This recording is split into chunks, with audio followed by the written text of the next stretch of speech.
देश भर में लागू हुआ नया वक्फ संशोधन कानून। केंद्र सरकार ने मंगलवार को नोटिफिकेशन किया जारी। केंद्र सरकार ने सुप्रीम कोर्ट में कैविएट आवेदन दायर किया। वक्फ कानून की वैधता को चुनौती देने वाली याचिकाओं पर सरकार का पक्ष सुनने का आग्रह किया। वक्फ कानून को लेकर अपनी ही पार्टी के खिलाफ सुप्रीम कोर्ट पहुंचे जेडीयू के नेता हाजी मोहम्मद परवेज सिद्दीकी ने कहा, पार्टी में रहते हुए लड़ाई जारी रखूंगा। All India Muslim personal law board ने वक्फ कानून के खिलाफ धरना प्रदर्शन और कार्यक्रमों का ऐलान किया। 10 अप्रैल से लेकर 7 जुलाई तक चलाएंगे वक्फ बचाओ मुहिम। वक्फ एक्ट के खिलाफ मालेगांव की मस्जिद में all India personal law board की बैठक। शरीयत के खिलाफ किसी भी कानून को मानने से किया इनकार। बोर्ड के सेक्रेटरी मौलाना उमरैन महफूज रहमानी ने केंद्र सरकार को जनरल डायर करार दिया। कहा, आप जनरल डायर बनेंगे तो याद रखें अंग्रेजों का अंजाम बुरा हुआ था।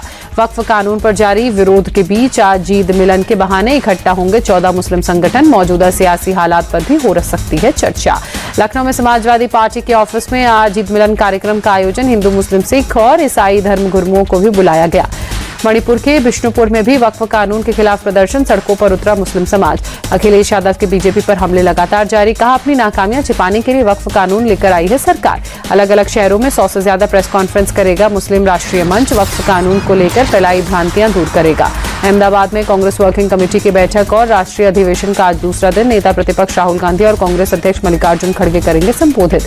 कांग्रेस के राष्ट्रीय अधिवेशन में प्रियंका गांधी के गैर मौजूद रहने पर पार्टी के नेता केसी वेणुगोपाल ने कहा, वो राष्ट्रीय अध्यक्ष से छुट्टी हो गई है, विदेश गई हैं। प्रियंका के अधिवेशन में गैर मौजूद रहने पर जयराम रमेश ने कहा, 33 नेता मौजूद नहीं थे, इसलिए किसी एक को टारगेट करना ठीक नहीं।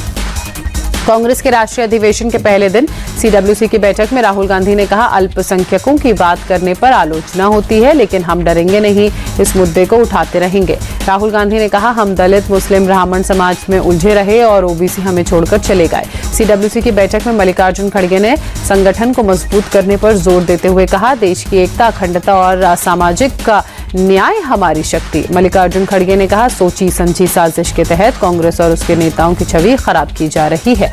मल्लिकार्जुन खड़गे ने कहा, आरएसएस की विचारधारा के खिलाफ थे सरदार पटेल, इसलिए उन्होंने संघ पर लगाया था प्रतिबंध। कांग्रेस नेता पी चिदंबरम की तबीयत अब ठीक है। अहमदाबाद के साबरमती आश्रम में कांग्रेस के कार्यक्रम के दौरान गर्मी की वजह से अचानक बेहोश हुए थे। केंद्रीय कैबिनेट की आज सुबह 11 बजे बैठक होगी। पीएम मोदी करेंगे अध्यक्षता। दिल्ली में आज नवकार महामंत्र दिवस कार्यक्रम में हिस्सा लेंगे पीएम मोदी। पवित्र जैन मंत्र के जरिए शांति, आध्यात्मिक जागृति और सद्भाव को बढ़ावा देने के लिए 108 देशों के लोग भी शामिल होंगे। लखनऊ में विश्व नमोकार महामंत्र दिवस पर आयोजित कार्यक्रम में शामिल होंगे सीएम योगी। जैन इंटरनेशनल ट्रेड ऑर्गेनाइजेशन की ओर से कार्यक्रम का आयोजन। शिक्षक भर्ती घोटाला मामले को लेकर कोलकाता में आज तृणमूल युवा मोर्चा का प्रदर्शन। बीजेपी और सीपीएम पर निशाना साधेंगे कार्यकर्ता।